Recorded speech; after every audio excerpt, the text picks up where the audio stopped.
Ladies and gentlemen, welcome back to another edition of the PHDJ podcast with your two hosts. What's up? I'm Joe Bunn, and it's there Mike he is, Walter. How are you, Mr. Mike Walter? What's up, brother? How are you?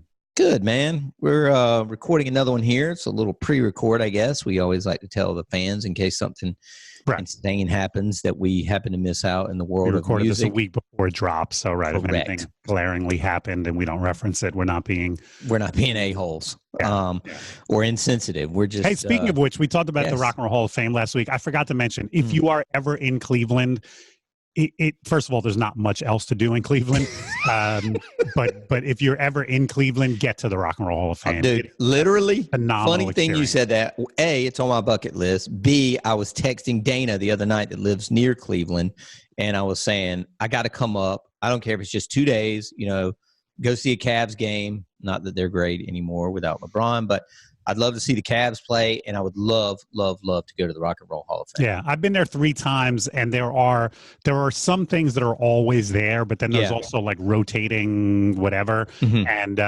every time I've seen stuff, it's been fun and interesting and cool. And I mean, if you can stand in front of, for example, like the handwritten lyrics of a classic Beatles song or something, and not have the hair on the back of your neck stand up, then you're not a music lover. I felt the same way this summer. I took Colin to Washington, D.C. to a sneaker conference, and they didn't open until later in the afternoon, so we went to the Smithsonian, or one of the museums. Yeah. And the actual Star-Spangled Banner was there, like the actual flag with all the tears. And it just, I don't know, man. I guess just the history of it. It damn near brought me to tears. It was pretty incredible. Yeah, I mean, like costumes that were worn, at Woodstock. Yeah. And things like that. Guitars that were played at famous concerts. I mean, that's the type of stuff on display at the Rock and Roll Hall of Fame. And it's just, if you're a music lover, you should own my book on thestateandmusic.com.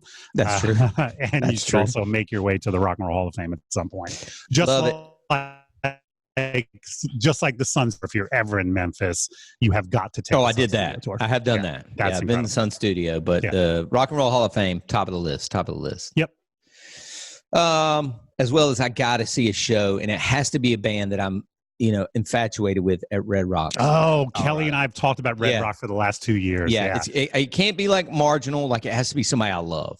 Yeah, Michael Fronte, Kelly and I both follow him, and we've gone to see him a bunch of times. He's playing there this year, but it's the day after we get back from vacation. Your big trip, yeah. I have a gig, and so Kelly technically could land and then fly to Colorado, but she's not going to do it.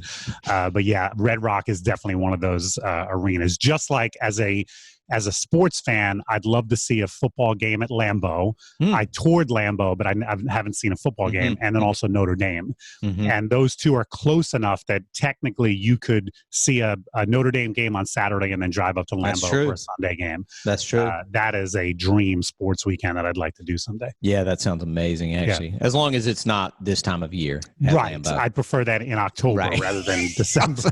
It could be preseason for me. I'm not really a cold weather guy. Right. All right. So today, as most of the listeners know, you and I both use DJ Event Planner to keep up with our clients. We use it as our CRM, and we also use it as the planning portal for our clients to get on and do a reception planner. For the purpose of this podcast, we're going to talk in generalities about weddings and the planner that they use to fill out. And what I wanted to kind of go over, Mike, was just, we both have ours. If you're not watching this on video, Mike and I both have our planners open that the clients fill out. And I just want to go over some of the stuff from really top down to what he has in it. And actually, I'm going to grab a pen real quick because I have a feeling that he's going to say some stuff that I need and vice versa. I'm hoping I can help him as well. So I don't even know when we set this up. Is this something that we like Elite Entertainment personalize this, or is okay? All right. So what I'm looking at, we basically created. We've been using DJ Event Planner for 10 years. So I don't remember. You did, and I think you'll be surprised at some of the stuff that you could probably take out. And maybe there's some things that you could add in. And I think that's kind of why I think we're in the process, Mike, of completely redoing ours. Right. I didn't even know that there are sections of logic. And what logic means is this.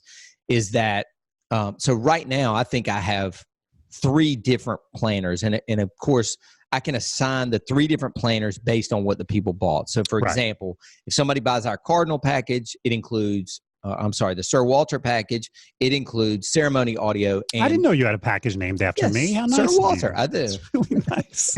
It has ceremony audio in the photo. Is that the highest yes, of all that's your the packages? highest of the honors. Nice. Yes, Sir Mike Walter. Sir Walter. Or Sir Walter Raleigh. Either one. Well, okay. I'll share accolades with that guy. With that guy, right. With those balloony pants he has in the statue. So they get ceremony audio, obviously the reception, and they get a photo booth. So at present, they're having to fill out these 3 planners. What Logic does in these online planners now is if at the very beginning it clicks, did you book ceremony services? And they click no, that entire section now closes. That's smart. It doesn't ask about. So you don't need to assign. So we still need to assign that if the reception we assign, and then if they're having ceremony, which is why sometimes people will add ceremony on later and will forget to assign it. So then they don't have a ceremony. Okay, so that's smart. Yep. Smart. So the beauty of it is now I'm working on just having one planner. It technically, Mike, even at the top says, is this a wedding? Yes or no? Because if it's no, it really gets small, because a corporate planner is just kind of a few questions. Right. Announcements. So, our spouse is going to be there. Correct. Are you giving out awards? Correct. Right. What's the agenda? Right. Has it been a good year? Are people going to be partying? Yeah. Right. or was fourth quarter absolute garbage? Right. So, I guess at the very top, I just have general information. Again, this is changing going forth because I've discovered the Logic. So when you say general information, what's the first question? Ceremony, location, and time. Got it. And again, I guess it's relevant whether we're doing it or not. And then it says reception venue, which obviously I would already know, and the times, bride or groom's name. So this is where you can kind of cheat this out and use it for a same-sex wedding because the drop down says bride or groom and then ask their name, if that makes sense. But so you wouldn't want to send that to a No, you could, because it says bride or groom's name, and then they have to choose if it's a bride they can choose groom twice? Yep, exactly. Okay. All right. But don't you already have that information? I do, yes. Okay. So you're saying none of this general stuff you would use because you already have it on the contract? Well, no, I'm looking at this is eye-opening for both of us. Yeah. I'm looking at the fact that our first question is bride and groom. Now we do have a same sex, so we wouldn't send that to a same sex client. But I'm wondering why we asked that question if we already know that. Yeah, I know, right? Yeah. I don't know either because it can only be attached to their show. It's not like this comes into an email randomly. Right. I mean? It's only I'm wondering if there's a way to autofill that to show them that we already are aware. Okay. All right. Writing this down. Yeah. See, I don't need to write it down because I actually go back and listen to our podcast again. So I'll catch this the second time. I'm going to write this down. Yo, who never listens to our podcast. Then it goes to bridal party arrival time. Okay. Estimated number of guests. Majority age range of your guests. By the way, nice pronunciation on guests. That's not easy to do because you have the double S. Exactly. Sound. Oh, trust me. I've recorded something one time in a studio, and the guy was like, "You're literally leaving out like letters." Where is the DJ setting up in the reception room? Reception. That's a good question to ask. Okay. Yeah. Reception venue contact, reception venue phone, and email.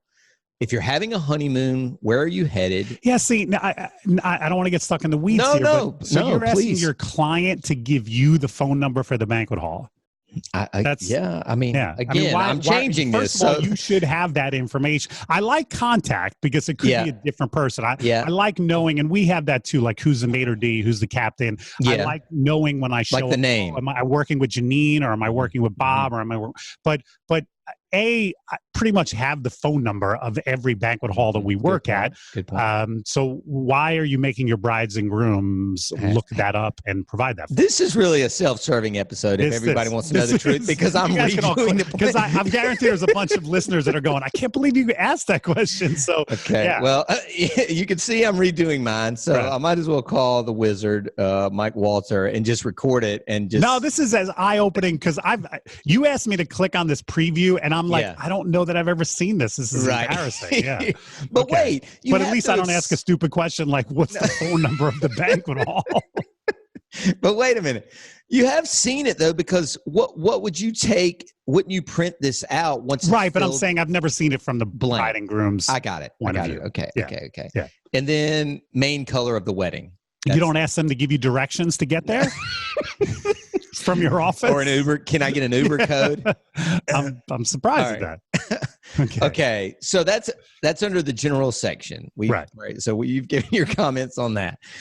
Then it goes into, you're going to have a field day on this, I have a feeling. Other wedding professionals. No, I think that's good. Okay.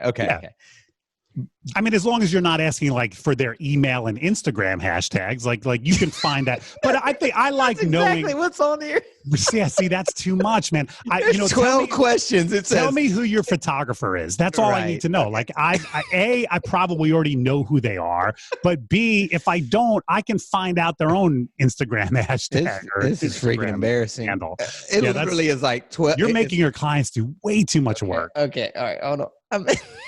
Take that out. I am okay. Yeah. Like we have photographer's name, videographer's name of maitre d'. Like we have that on, but I'm not asking them to, hook me up with those people. I'm crying. This is why I love to have friends from New Jersey. They're very, very honest people. All right.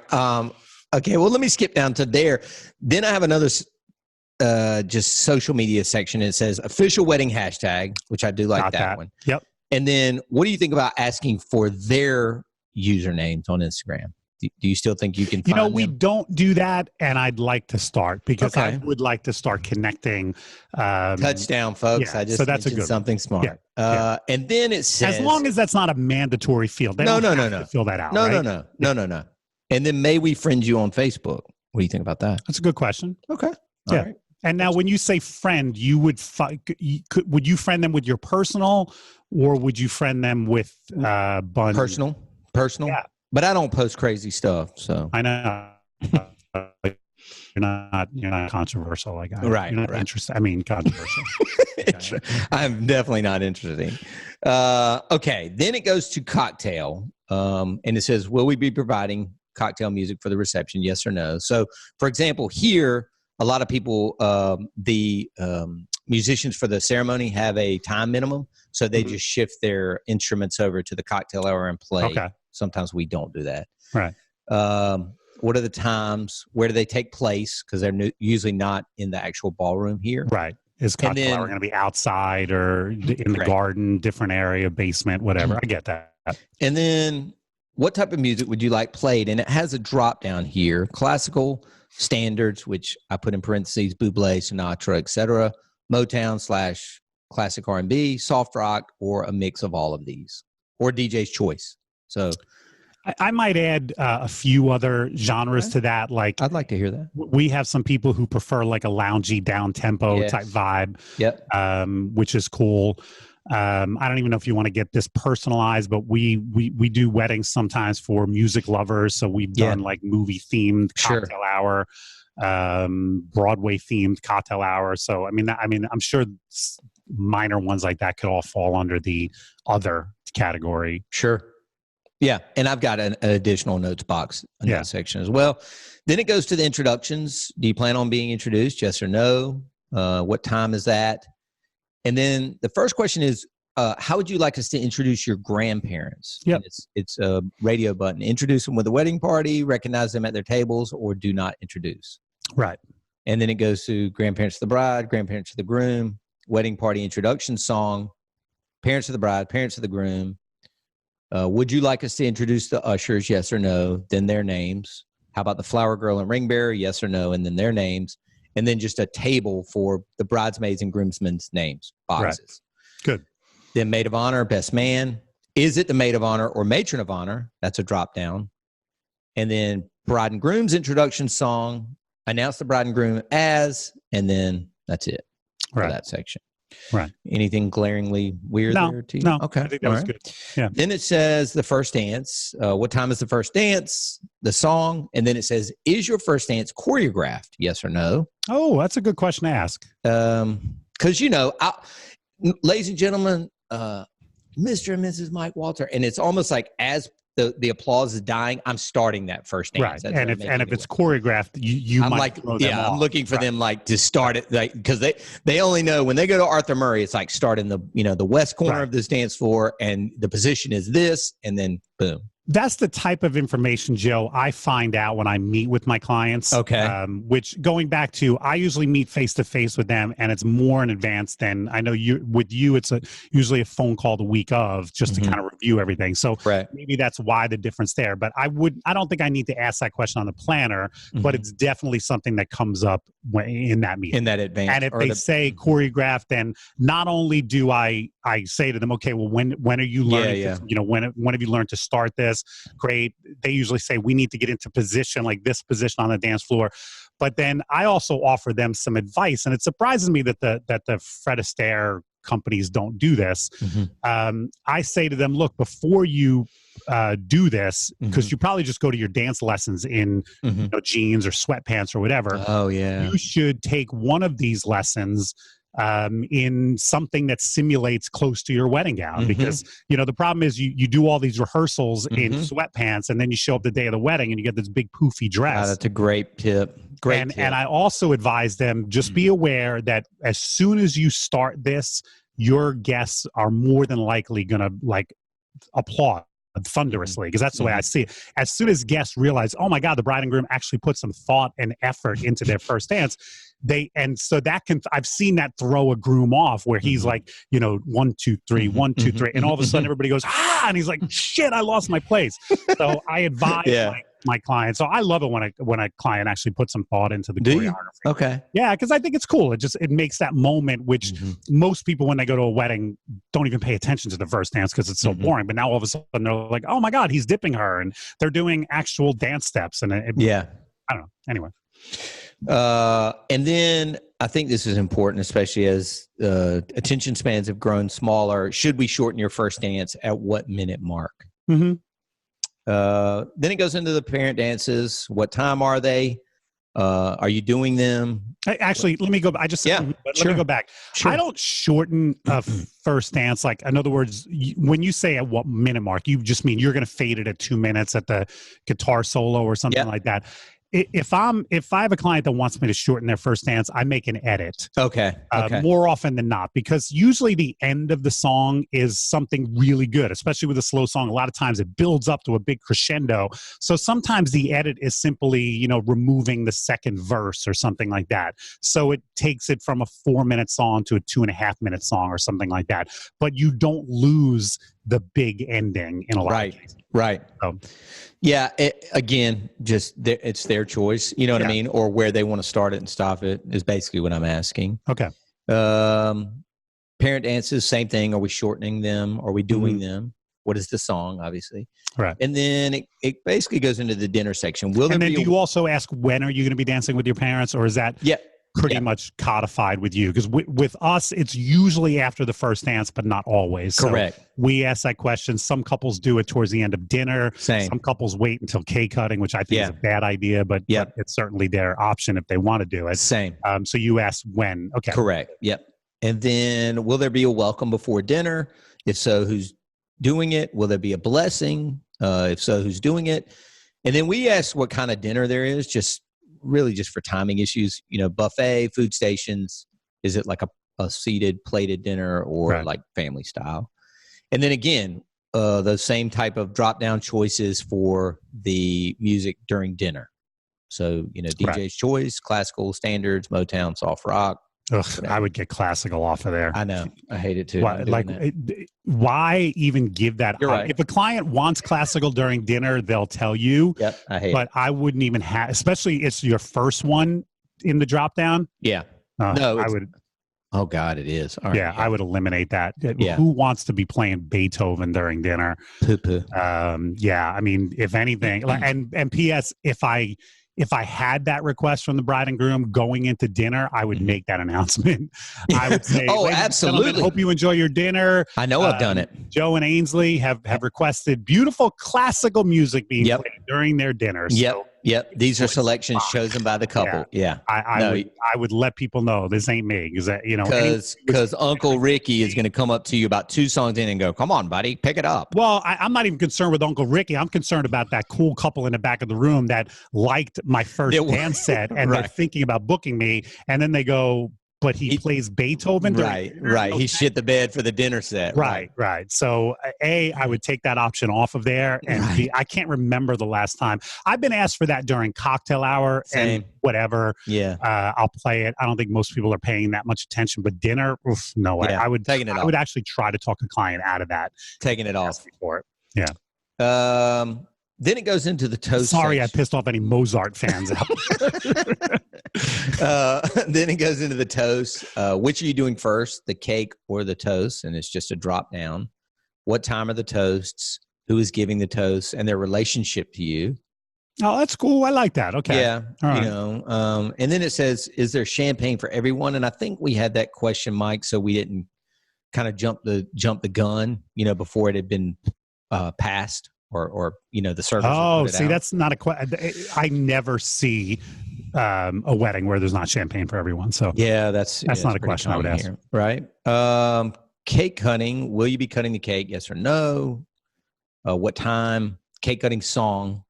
Yeah. See, I don't know about time. Why is that the bride and groom's concern? Isn't that the maitre d' and you coordinating that? I wouldn't worry my client with what time cake cutting is. Okay. As a matter of fact, when I have clients who say to me, "What time do you think cake cutting will be?" I say, "Look, don't worry about it. Yeah, you shouldn't even have to wear a watch on the day of your wedding. Yeah, the maitre d' will tell me when they're ready to do the cake. But if I were you, I wouldn't even worry about it." The other thing I'll say in these advanced meetings or the final planning meeting, whatever you guys call them at Elite, I'll say, here's what is important to me: not what time it is, but what comes after what. I just care about the chronology of events. You know what I mean? Not necessarily what time they're taking place. That's cool. Bouquet and garter. Are you doing it? Yes or no? Yep. Bouquet toss song, garter removal song, garter toss song. Sometimes people want a different song for the different parts of the garter. And then it just goes into a music section. Are you doing an anniversary dance? And then I have a little thing you can click there to explain what the anniversary dance is. Are there any other special dances? Are you okay with line dances? And then I give an example of cha-cha slide, Cupid shuffle. Is the DJ allowed to take requests? Okay. And then the last dance, are you leaving before the last dance? Yes or no? I don't know. I probably can take that off. It's pretty rare that happens. The last dance song. And then what type of exit? Sparklers, party simply ends, bubbles, glow sticks, other. And that's it. So the only other field we have is, are there any announcements you want us to make? Is there anybody's birthday, anniversary, brothers going off to, enlisting in the Army the next day, anything like that? So we just have announcements to be made and a box for that. Okay. Which gives us an opportunity. Sometimes they'll say, it's our parents' anniversary or that. Yeah. Now, let me ask you this, Mike. So that's the planner. And then, of course, we have the music planner section as well. Mm-hmm. So part of Randy's job every month is to upload all the new music into this master spreadsheet that is what populates the music planner.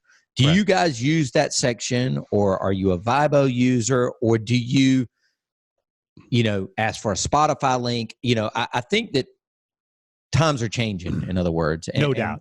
What do you see most? We still use the DJ event planner music section, but same. I am seeing more and more clients give us their Spotify playlist, which I'm fine with. Me too.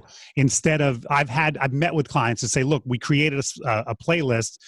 Do I need to copy that into DJ event planner? I'm like, not at all. Yeah, Just no. Your Spotify playlist, I'm fine with that. So. We haven't, and maybe we should put that as a question. Mm-hmm. If you've already created this playlist elsewhere, just show it to us so that we let people know they don't have to do double work. But we certainly tell them that when we meet with them. Mm-hmm. Okay, I love it. Yeah. Anything else, Mike? I think this was pretty good. I hope this helped you guys, in what you should put in. I'll definitely. It certainly helped Joe. Joe's going to make some changes. It's been a kick-ass episode, quite frankly, for me, everybody. We're definitely going to make some changes, and hopefully I'll be able to report back to you guys on what we did. Yeah, you know, and like I think said, this is a great. I'm looking at this form and I'm like, damn, we probably created this 10 years ago. Yeah. When we started with DJ Event Planner. Yeah. For example, we still have centerpieces being given away. I don't remember the last time I gave centerpieces away, so I'm going to take that off. Yeah. Yeah. You know. Yeah. There's just a wasted question. Yeah, it can definitely be cleaned up. It gets a little lengthy, and you don't want to burden or inundate people. But again, you know, we're recording this. Yeah, I don't care when you listen to it, but Mike and I are recording this in mid-January of 2020. And, you know, these 2 months are prime time. Mike and I talked about on the last episode, he's training DJs right now. I'm going through cleaning up my music library right now, cleaning up our planners right now, and getting ready for the onslaught of 2020 Wedding Madness. Right. You have to assume most of your 2020 clients haven't opened up their planner yet. Some of them have, but most of them haven't. Some have. You're going to make some tweaks and changes. Now's the time to do it. Amen. Yeah. That was my whole point of this, and to clean up mine using to get some free advice and record it for an episode. On to you, Mr. Bunn. Dang, boy, I'm not that dumb. I got an episode out of it, and I got some free advice from the man. Very good. All right, guys. Thank y'all so much for listening, and keep listening. Have a great week, everybody. Ciao. Hey, thanks, Mike. You're welcome.